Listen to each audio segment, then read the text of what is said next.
여러분 안녕하십니까? 광주 MBC 뉴스투데이 시작합니다. 먼저 오늘의 주요 뉴스입니다. 내년 4월 총선을 앞두고 최근 민주당의 권리당원 모집이 마무리됐습니다. 경선이 곧 본선인 광주 전남 지역인 만큼 당원을 얼마나 확보하는지가 관건이어서 입지자들의 경쟁이 치열했습니다. 현대산업개발이 입주 예정자들의 반발을 샀던 화정동 아이파크 부분 철거 계획과 관련해 1층에서 3층을 포함한 지상층 전체를 철거하기로 했습니다. 호남지방통계청이 밝힌 지난달 광주의 소비자 물가는 111.48로 전년 같은 기간에 비해서는 2.2% 상승했습니다. 한평군이 광주 군공항 이전에 대한 지역민 여론조사를 12월로 연기했습니다. 한평군은 최근 한평지역발전연구원이 발표한 여론조사는 민간단체가 의뢰한 것으로 한평군과는 관련 없다고 밝혔습니다. 내년 4월 총선을 앞두고 최근 민주당의 권리당원 모집이 마무리됐습니다. 경선이 곧 본선인 광주 전남 지역인 만큼 당원을 얼마나 확보하는지가 관건이어서 입지자들끼리 경쟁이 치열했습니다. 주현정 기자가 취재했습니다. 8개월 남은 내년 4월 총선을 앞두고 지역 정치인들의 총선 채비가 한창인 가운데 민주당이 큰 일정 하나를 마무리했습니다. 지난 월요일 당내 경선 투표권을 행사할 수 있는 권리당원 모집을 마감한 겁니다. 민주당 입지자들은 이번 신규 권리당원 모집이 정말 힘들었다고 말합니다. 대선 패배 이후 각종 현안에서 민주당이 존재감을 보이지 못한 데다 광주시당의 입당원서 지지 후보 명기 논란 등이 지지자들을 실망시켰기 때문입니다. 민주당이 작년부터 해서 계속 수세 국면이고 또 검찰 수사도 있고 그런 것들에 대한 이제 불만들이 많다 보니 과거에 비해서는 권리당원이 지난 총선에 비해서도 훨씬 정도 이렇게 좀 위축된 게 아닌가 이렇게 생각을 하는 거죠.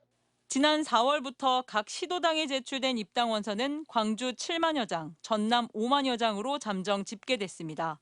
입당원서를 받기 직전인 지난 3월 말 기준 지역의 공식 권리당원 규모는 광주 7만 2천, 전남 14만 명이니 단순 계산으로만 보면 광주는 14만 명, 전남은 19만 명이 민주당원이 된 셈입니다. 앞서 지난 2019년 21대 총선을 앞두고는 광주 5만 5천, 전남 6만여 장이 모집된 것과 비교하면 비슷한 수준이어서 선방했다는 해석도 있습니다.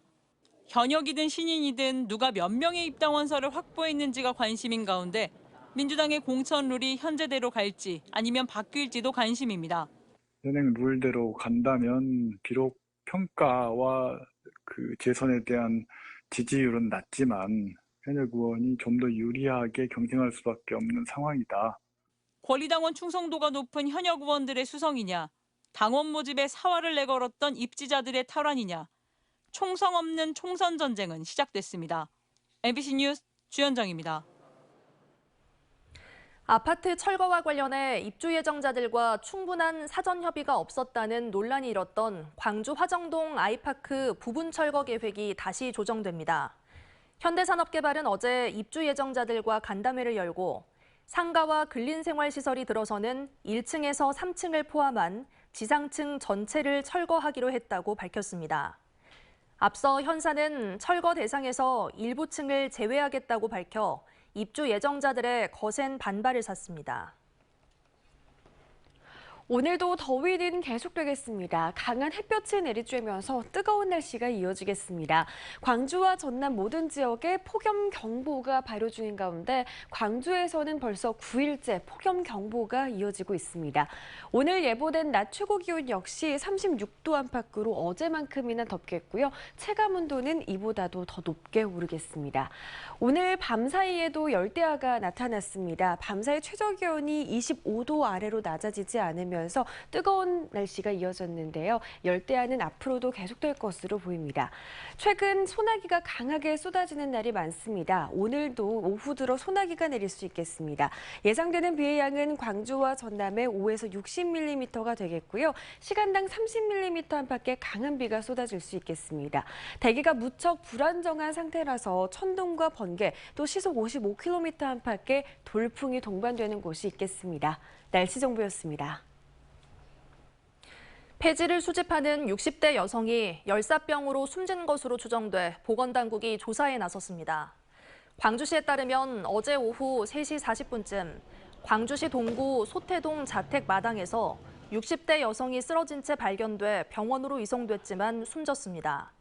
발견 당시 여성의 체온은 41.5도였고 이 여성의 사인이 온열 질환으로 확인되면 올여름 광주에서 온열 질환으로 사망한 첫 사례로 분류됩니다. 광주시는 여성이 평소 지병이 없었다는 가족들의 진술을 토대로 정확한 경위를 조사 중입니다. 지난달 화순의 한 아파트에서 입주민과 경비원이 서로 폭행하는 사건이 발생했습니다. 이면을 들여다보니 경비원이 입주민으로부터 여러 달 동안 과도한 업무 간섭과 폭언에 시달린 정황이 드러났습니다. 이 입주민 때문에 일을 그만둔 직원이 여럿이라는 증언도 나왔습니다. 김초롱 기자가 취재했습니다. 60대 남성이 아파트 관리사무소에 들어와 경비원을 발로 걷어찹니다.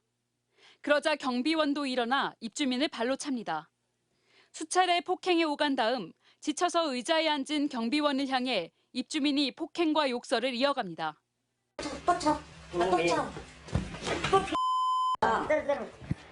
70대 경비원 조 씨는 지난 2월 해당 아파트에서 일을 시작한 뒤로 지금껏 이 입주민의 갑질에 시달렸다고 주장합니다.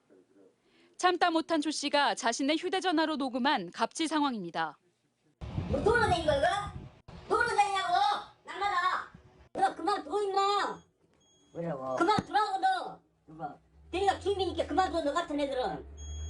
조 씨의 근무일지에는 이 씨가 하루 4번 사무실에 찾아오는가 하면 어떤 날은 찾아와서 2시간 동안 자신을 괴롭혔다는 내용이 적혀 있습니다. 이런 갑질이 반복돼 감정이 쌓인 상태에서 입주민이 폭행까지 하자 참을 수 없어서 자신도 맞서 싸우게 됐다고 말합니다. 심정이 말도 모르지. 억울하고 분하고 폭언을 5개월 동안 5개월 가까이 하고 나중에 이제 폭행까지 하니까. 그런데 이 입주민의 폭언과 폭행에 시달리다 그만둔 직원은 조 씨뿐만이 아닌 것으로 전해졌습니다. 최근 일을 그만둔 한 관리사무소 직원 역시 이 씨의 폭언에 시달렸다며 경찰에 고소했습니다. 그 사람이 직원들을 엄청 많이 괴롭혔지. 괴롭힌 게 뭐 한 3일 있다도 나가고 하루 있다도 나가고. 이에 대해 당사자로 지목된 입주민은 자신은 그런 일을 한 적이 없다며 폭언과 폭행 사실 자체를 부인하고 있습니다. 따라서 갑질 또한 상대방의 일방적인 주장일 뿐이라며 갑질 주장을 일축했습니다. 그런 건 없어요. 이제 폭행이 있어. 제가 몸이 아프거든요. 어떻게 폭언을 폭언 한답니까 직원한테. 견딜 수 없어 일을 그만둔 경비원 조 씨는 지난달 임금도 받지 못했다며 억울함을 호소하고 있습니다. 한편 경찰은 입주민과 경비원을 쌍방폭행으로 입건해 조사하고 있습니다. MBC 뉴스 김초롱입니다. 평화의 소녀상 건립을 이끈 광주 북구 주민단체가 일본의 후쿠시마 방사성 오염수 해양 투기에 맞서 삭발 시위 등 공동행동에 나섰습니다. 북구 소녀상 평화인권추진위원회는 어제 북구청 광장의 평화의 소녀상 앞에서 후쿠시마 핵오염수 해양 투기 저지를 위한 공동행동 선포식을 열었습니다. 추진위는 오늘부터 북구 평화의 소녀상 앞에 설치한 천막에서 릴레이 단식과 시위를 이어갈 방침입니다. 숙박업소 주인을 살해한 혐의로 투숙객 70대 남성이 경찰에 붙잡혔습니다. 광주 동부경찰서는 어제 오전 11시 50분쯤 광주 동구 계림동의 한 숙박업소에서 주인을 흉기로 찔러 숨지게 한 혐의로 70대 투숙객을 현행범으로 체포했습니다. 경찰은 3년 넘게 숙박업소에서 투숙을 하고 있던 이 남성이 주인과 말다툼을 하다 살인을 저지른 게 아닌가 보고 정확한 경위를 조사하고 있습니다.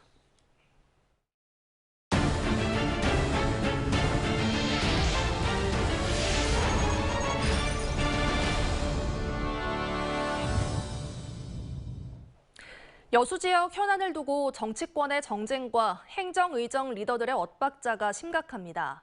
최근 여수 웅천 생활형 숙박시설의 용도 변경 문제를 두고 공개 토론회와 여론조사가 추진됐지만 각각의 셈법이 달라 결국 무산됐습니다. 보도에 김주희 기자입니다. 여수 웅천의 생활형 숙박시설에 대한 오피스텔 용도 변경. 여수 웅천 생숙 거주민들은 용도 변경을 위한 최대 쟁점인 여수시 주차장 조례의 일부 개정을 위한 방법으로 주민 발의를 했지만 결국 의회 상임위 문턱조차 넘지 못한 채 좌절됐습니다. 더불어민주당 주철현 의원은 지난달 말 지역사회의 웅천 생숙에 대한 정확한 정보 제공을 위해 공론화 토론회를 개최하고 시민 여론조사를 통해 다시 한번 해법을 찾아보자며 지역사회에 새로운 안을 던졌습니다. 공론화를 위한 공개 토론을 통해서 찬성과 반대가 서로 간에 터놓고 이야기해보게 되면은 다수 시민들의 공감대가 형성이 되고 또 찬반 의견이 좀 접점이 생기지 않을까. 정기명 여수시장, 김영규 여수시의회 의장도 합의문에 서명을 하고 동의 의사를 밝혔습니다. 하지만 2주 중으로 계획됐던 토론회는 결국 무산됐습니다.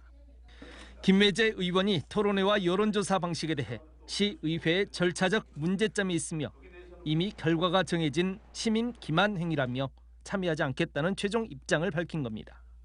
무책임 행정의 극치입니다. 시민들 상대 여론조사로 여수시의 중요한 정책 결정을 한다고 하는 것 자체가 민주주의나 지방자치 행정의 기본 원칙상 도저히 수용될 수 없는 내용입니다. 여수시와 시의회는 여수시 가벌 국회의원들이 또 한 차례 생숙 문제를 두고 정쟁 조짐을 보이자 김혜재 의원이 참여하지 않는 토론회가 적절치 않다는 명분을 내세우며 빠르게 입장을 번복했습니다. 이에 대해 진보당 여수시 지역위원회는 지역 현안에 손바닥 뒤집듯 바뀌는 여수의 정치권과 행위적 리더들의 행태에 대해 강한 비판을 쏟아냈습니다. 갑이 맞냐 을이 맞냐 이제 이렇게 계속 돌아가고 있는 이런 정치 형태가 결국에는 그들을 견제할 세력이 없다고 그들을 견제할 대안 세력이 없다고 하는 것이 지금 여수 지역의 현실적인 정치적 문제라고 많이 생각합니다. 웅천 생숙 거주민들도 아쉬움을 감추지 못하고 있습니다. 반대하시는 분들께 설명할 수 있는 좋은 기회였다고 생각합니다. 결국 이게 무상이 된 걸로 결정이 난 것 같은데 언제든지 주민들은 그 지역사회에서 저희의 입장을 좀 낮은 자세로 설명드릴 수 있는 그런 기회가 있으면 좋겠다는 그런 바람이 있습니다. 마땅한 출구를 찾지 못하고 있는 여수 웅천 생숙의 용도 변경 문제. 지역의 정치와 행위적 리더들마저 정쟁 속에 혼란만 야기하면서 여수 생숙 용도 변경 문제는 여전히 지역 내 첨예한 분열과 논란의 중심에 놓여 있습니다. MBC 뉴스 김주입니다. 의료 공백에 허덕이는 농어촌 지역에서 특히 시급한 건 소아청소년과입니다. 야간 의료 공백이 문제였는데 최근 해남군이 소아청소년과 전문의를 충원하면서 야간 진료가 확대될 전망입니다. 신광아 기자가 보도합니다. 해남의 한 종합병원 소아청소년과 진료실 앞이 어린 환자와 보호자들로 북새통입니다. 오전 9시 진료 시작과 함께 낮 12시까지 50명의 진료가 마감됐고 급하지 않은 20여 명은 오후 예약을 확정받고 귀가했습니다. 대기 시간만 평균 2시간, 진료 순번에 든 환자와 보호자는 그나마 다행이라는 반응입니다. 직장 생활하는 사람들이 이제 직장을 못 하니까 조금 걱정이 되죠. 애를 데리고 와야 되잖아요. 그래서 직장 생활을 좀 하기가 힘들지요. 농어촌 거점인 이 병원의 소아청소년과는 2명의 의사가 오전 9시부터 오후 9시까지 진료하고 있습니다. 지난 4월부터 야간 진료가 가능해지면서 그나마 의료에 숨통이 트였습니다. 맞벌이 부부라든가 도서 지역에서 같은 경우는 늦게 이제 방문하신 경우가 있어서 모두 그런 의료 접근성에 대해서는 조금 아무래도 조금 분단의 시골은 저희가. 그러나 농어촌에도 맞벌이 가정이 늘면서 야간 진료만으로는 의료 수요를 해소하기 어려운 상황. 해남군은 관련 조례를 정비하고 전문의 1명과 간호인력 2명을 지원해 오는 16일부터 밤 12시까지 심야 진료를 추진하기로 했습니다. 9시까지 오면 시간이 촉박하고 24시까지 할 때는 차분히 하오면에서도 올 수 있고 문내면에서도 올 수 있고 산이면에서 올 수 있을 것 같습니다. 현재 전남에서 소아청소년과가 없는 시군은 7곳에 달하고 9곳은 야간 진료가 어려운 상황.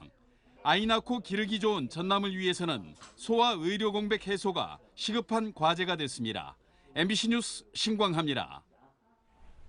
정의당 광주시당은 광주시와 5개 자치구, 광주지방고용노동청은 폭염 속 노동자의 휴식권을 적극적으로 보장해야 한다고 촉구했습니다. 정의당 광주시당은 보도자료를 내고 기록적인 폭염에 재난 문자만 보내는 것은 무책임한 행정이라며 노동자의 휴식이 제대로 이루어지도록 감시해야 한다고 밝혔습니다. 한편 고용노동부는 체감온도가 33도 이상이면 오후 2시에서 5시 야외 작업을 단축하고 35도 이상이면 불가피한 경우를 제외한 야외 작업을 중지할 것을 권고하고 있습니다. 한평군이 광주 군공항 이전에 대한 지역민 여론조사 시기를 8월 말에서 12월로 연기했습니다. 한평군은 당초 계획했던 대면 조사 방식이 5주 이상 걸릴 것으로 예상돼 조사 시기와 방식을 바꾸는 과정에서 12월로 미뤘다고 밝혔습니다. 한평군은 그러면서 최근 한평지역발전연구원이 발표한 군공항 이전 여론조사는 민간단체가 자발적으로 한 것이라며 이번에 연기된 여론조사와 전혀 관련이 없다고 덧붙였습니다.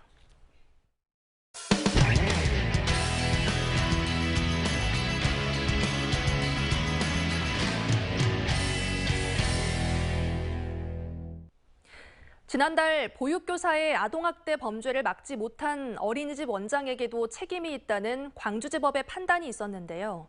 경북 영주의 한 어린이집에서도 10명의 어린이의 집단학대 범죄를 막지 못한 어린이집 원장에게 벌금형의 유죄가 선고됐습니다. 안동문화방송 김서현 기자가 보도합니다. 피해 아동 부모들이 경찰 고소 뒤 늦게나마 약 2달치의 어린이집 CCTV 영상을 확보한 건 지난 1월. 학대 교사는 아이들의 머리를 주먹으로 때리거나 의자를 강제로 빼내 엉덩방아를 찢게 했습니다. 발로 차기도, 이마를 젖혀 강제로 우유를 먹이는 장면도 고스란히 찍혔습니다. 법원에서 인정된 학대 행위만 무려 74차례, 피해 아동은 10명에 달했습니다. 저희 아이도 늘 이런 말을 해요. 엄마 혹시 선생님 나 때문에 이렇게 된 거야? 라는 말을 해요. 저희 아이는. 사실 이런 말 들을 때마다 저는 가슴이 무너지더라고요. 1심 재판부는 아동학대 처벌법을 적용해 교사에게 징역 1년의 실형을 선고했습니다. 하지만 함께 기소된 어린이집 원장은 무죄를 선고받았습니다. 원장으로서 의무를 게을리했다고 단정하기 어렵다고 본 겁니다. 그런데 이 판단이 최근 열린 항소심에서 뒤집혔습니다. 대구 고등법원은 피해 아동 부모들이 CCTV 영상에서 비교적 짧은 시간 안에 다양한 학대 범행을 발견한 사실에 주목했습니다. 학대 횟수나 기간에 비춰볼 때 원장이 교사들 행동을 조금만 더 주의 깊게 관찰했다면 학대 행위를 충분히 예견할 수 있었다고 봤습니다.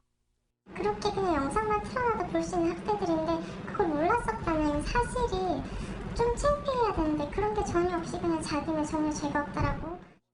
항소심은 원장이 평소 교사들을 상대로 아동학대 예방교육이나 감독을 체계적으로 진행하지 않은 점도 꼬집었습니다.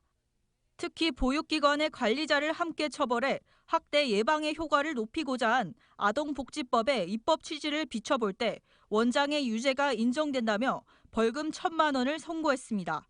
이게 맞지 않나라는 생각이 가장 먼저 들기는 했어요. 이런 일이 다시는 일어나면 안 된다고 생각을 해요. 원장은 항소심 판결에 불복해 대법원에 상고했습니다. 1심에서 징역 1년을 선고받고도 구속되지 않았던 가해 교사는 항소심에서도 징역 1년이 유지되면서 법정 구속됐습니다. MBC 뉴스 김서연입니다. 요즘 같은 피서철, 주요 관광지에는 인도 위에 차를 대는 이른바 개구리 주차를 쉽게 볼 수 있습니다. 특히 관광객 수에 비해 주차장이 턱없이 모자란 강릉 주문진에서 이런 현상이 심각하다는데요. 8월부터는 인도 위에 불법 주차가 확인되면 과태료를 물게 됩니다. MBC 강원 영동 이준호 기자의 보도입니다. 강릉 주문진 수산시장 주변의 왕복 2차선 도로 400m 넘는 양쪽 보행로 위로 50대 넘는 차가 줄줄이 주차되어 있습니다. 이렇게 경찰지구대 바로 앞에 있는 인도위까지 차량들이 빼곡히 들어차 있습니다. 보행로의 절반 넘는 공간을 가로막은 차량도 쉽게 눈에 띕니다. 보행자도 불편하고 차가 이렇게 왕복으로 다닐 때 그때도 또 힘들고. 지나다닐 때 좀 다른 사람하고 부딪히고 막 그런 것 때문에 불편하다 이런 생각이 좀 들었어요. 인근 초등학교 앞 어린이 보호구역 주변 차량의 주정차가 전면 금지된 구간이지만 단속 CCTV가 없다 보니 차량들이 보행로를 무단으로 점령했습니다. 가림막처럼 시야를 막다 보니 등 하굣길이 위험할 수밖에 없습니다. 저렇게 되면 주차를 하게 되면 사각지대가 발생하거든요. 그러면 이제 아이들이 그 미처 오는 차를 못 보고 지나가다 보면은 큰일이 날 수도 있기 때문에. 앞서 강릉시는 7월 한 달간 인도위 주차를 금지하는 계도 활동을 진행한다고 밝혔습니다. 하지만 취재진이 가본 현장은 예전과 다를 바 없는 모습 그대로입니다. 단속을 맡고 있는 주문진읍 사무소가 현장 계도 활동을 전혀 하지 않는 겁니다. 계도 활동은 혹시 하셨나요? 어깨팁 메고 주차장에 전단지 뿌리고 이렇게 하기에는 사실상 그런 행정 인력은 좀 부족한 상태고요. 하지만 8월부터는 이런 인도위 주차를 함부로 하다가는 과태료 통지서가 날아올 수 있습니다. 시민들이 스마트폰으로 인도 점령 차량의 사진을 찍어 신고하면 4만 원에서 5만 원의 과태료가 부과됩니다. 똑같은 각도 똑같은 장소에서 1분 하고 1분 후에 두 카트를 찍으셔가지고 안전신문고 앱을 통해서 신고하시면 과태료를 부과하게 돼 있고. 또 교차로 모퉁이 5m 이내나 버스 정류장 10m 이내에 주차하면 4만 원에서 5만 원, 소화전 5m 이내는 8만 원에서 9만 원이 부과되는데 모두 시민 신고만으로 가능해집니다. MBC 뉴스 이준호입니다. 공공요금과 신선식품 인상 등의 여파로 광주의 소비자 물가 오름세가 이어지고 있습니다. 호남지방 통계청에 따르면 지난달 광주의 소비자 물가는 111.48로 전달보다 0.1%, 전년 같은 기간에 비해서는 2.2% 상승했습니다. 채소와 과일 등 신선식품의 경우 전달에 비해 4.8%, 전년 같은 기간보다 2.2% 상승해 오름세를 이끌었습니다. 또 전기와 가스, 수도 물가도 20.1% 올랐고 택시와 보험 서비스 등 서비스 품목도 3.4% 상승했습니다. 광주시는 자동차와 AI, 반도체 등을 투자하는 기업들에 대해 특별 인센티브를 부여합니다. 이에 따라 광주시는 투자유치 촉진 조례 시행규칙 개정안을 내일부터 적용해 자동차와 AI, 반도체 기업들에게 설비 투자 보조금 2%를 추가 지원한다고 밝혔습니다. 또 다른 지역 기업이 투자를 완료하면 산단 분양가 입지 보조금을 20%에서 30% 이내로 상향하고 설비 투자 보조금도 14% 상향 지원할 예정입니다.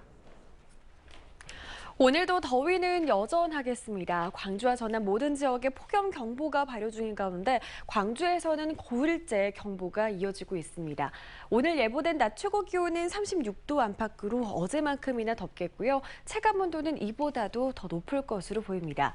요즘 냉방기구 없이는 밤잠 못 이루시는 분들 많으시죠. 밤 사이에도 최저 기온이 25도 이하로는 낮아지지 않는 열대야 현상도 장기화하고 있습니다. 밤낮 없이 이어지는 더위에 건강 잘 챙기셔야겠습니다. 요즘 대기는 무척 불안정한 상태입니다. 갑작스러운 소나기가 쏟아지는 날이 많은데요. 오늘도 오후 들어 광주와 전남에 5에서 60mm 안팎의 강한 소나기가 내릴 수 있겠습니다. 곳에 따라서는 시간당 30mm 안팎의 강한 비가 내릴 수 있겠고요. 돌풍과 천둥, 번개도 함께 동반할 수 있겠습니다. 현재 대부분 지역의 아침 기온 25도 안팎을 넘어서고 있습니다. 기온은 빠르게 오름세를 보이겠습니다. 광주의 한낮 기온 36도, 나주에서도 낮 기온 35도 안팎까지 치솟겠습니다. 목포와 신안의 낮 기온도 35도 안팎까지 오르겠고요. 구리의 낮 기온 34도, 여수에서도 한낮 기온 34도까지 치솟겠습니다. 바다의 물결은 전해상에서 최고 3m로 일겠고요. 너울이 해안 지역으로 강하게 밀려 들어오면서 높은 파도가 해안도로나 방파제를 넘나들 수 있겠습니다. 안전사고 없도록 각별히 주의하셔야겠습니다. 특보 수준의 더위는 다음 주 중반까지도 계속될 것으로 보입니다. 날씨 정보였습니다. 이상으로 뉴스 마칩니다. 시청해주신 여러분 고맙습니다. 언제 어디서나 내 손 안의 뉴스. 광주 MBC 뉴스 유튜브 구독으로 함께하세요.